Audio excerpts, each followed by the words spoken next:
manusia nanti ketika mereka dihisap oleh Allah itu dibagi menjadi dua, ahlul afiyah, ahlul musibah.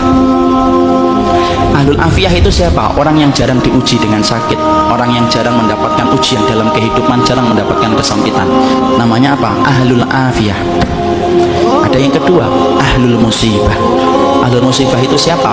Orang yang hidupnya banyak sakitnya, banyak ujiannya, kesempitannya, kesulitannya. Itu namanya ahlul musibah. Ya. Ketika mereka dihisap oleh Allah Subhanahu wa taala, dihisap oleh Allah Subhanahu wa taala, Allah kemudian menyampaikan bagi dua, ahlul afiyah dengan ahlul musibah. Kemudian Allah berfirman, "Usub." Hisap itu ahlul afiyah, ahlul musibah dulu. Ahlul musibah kemudian dihisap oleh Allah lebih dulu.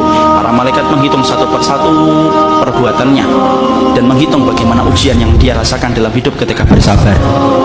Kemudian para malaikat setelah mendapati semuanya selesai, mereka lapor sama Allah, "Ya Allah, ahlul musibah tidak tersisa dari dosanya kecuali sedikit, dan mereka mendapatkan pahala yang besar karena mereka bersabar atas segala musibah yang Kau berikan dalam kehidupan di dunia."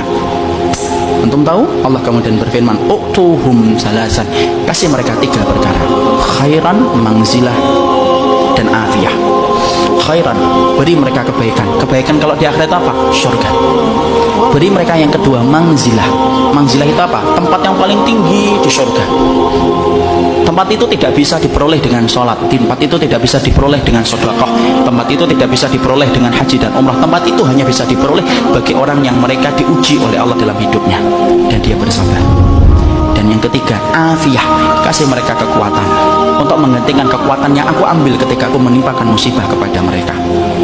Maka ketika mereka dinaikkan ke tempat yang tinggi, ahlul afiyah, sebelum dihisap mereka mendongakkan kepala begini, saking tingginya mereka. Dan ketika mereka melihat kedudukan ahlul musibah semacam itu, mereka sebelum dihisap berkata kepada Allah, "Ya Allah, kalau kami ngerti di balik setiap ujian seberat ini Engkau mengganti setiap kesulitan mereka, tolong ya Allah hidupkan kami lagi, lalu kasih kami ujian, potong-potong daging kami, daging-daging yang kecil, kami sabar untuk merasakan itu sampai mati, supaya kami mendapatkan tiga yang Engkau janjikan kepada ahlul musibah, saudara-saudara kami."